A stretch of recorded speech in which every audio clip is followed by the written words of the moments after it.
On est bon pour une bonne journée encore.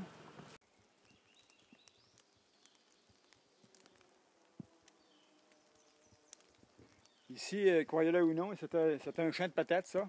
Puis au début des années 70, on a planté ça, on a reboisé ça avec un tracteur de ferme avec mon père. Puis les lièvres en ont mangé quelques-uns, mais il en a resté plusieurs. Puis ça veut dire que ça donne une plantation d'à peu près de 45 ans environ. 45 ans, c'est ça, oui. Puis maintenant, même si la tordeuse arrive, on va la couper immédiatement, puis on peut la faire multifonctionnelle ou manuelle, pas de problème. C'est proche des chemins. Puis c'est un peuplement qui donne encore 200 mètres cubes à l'hectare.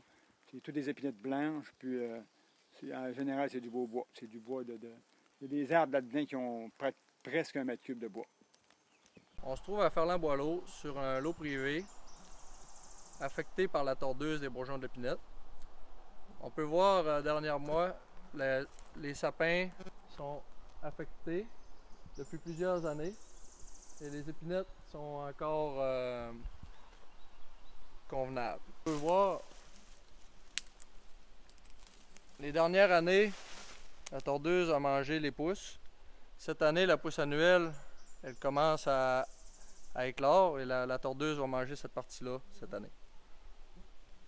On possède 400 hectares de forêt. L'an passé, on a arrosé une quarantaine, puis on est satisfait des résultats. Ça a été fait en hélicoptère.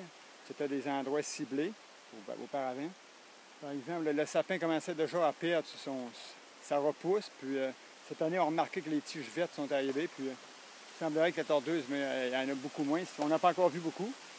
Comparé aux morceaux qui n'ont pas été arrosés, on constate une bonne différence.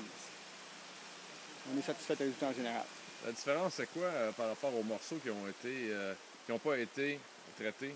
Les morceaux qui n'ont pas été traités, si on en voit éventuellement, les tiges sont brunes puis plus sèches un peu. Et on remarque que même ça devient gris à la longue aussi. On voit nettement la différence.